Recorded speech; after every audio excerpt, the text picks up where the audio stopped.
make best use of it, and also how to deal with the challenges. So, what are the challenges for this digital revolution, especially on ASEAN, to enhance this digital world? Well, it's not just ASEAN. I think it's people around the world who have to see the opportunities, getting a taxi easier or getting a hotel room easier in a different way.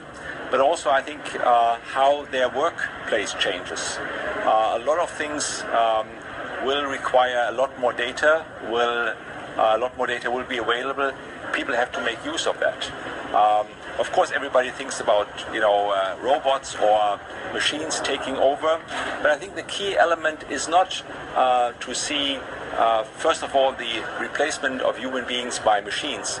I think it is about how really we can use the enormous transparency that is happening to really make a better life, but also create a lot more products and services, how to relate better to your customers, to your suppliers, and therefore I think also creates a lot more opportunities for people to become entrepreneurs.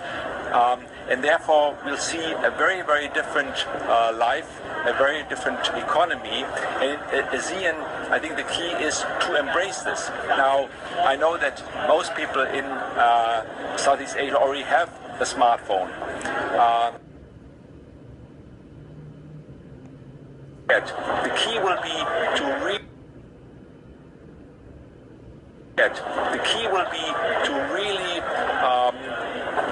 change education, to change training, to really prepare people even more, not just in their daily life, but also in their daily work for the new opportunities and the new challenges.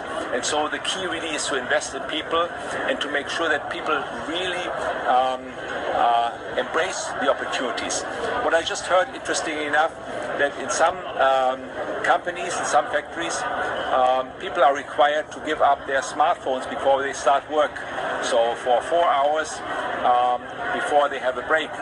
And many people are not willing to give up their smartphones. That's why they don't take up the jobs. I think that's quite an interesting challenge.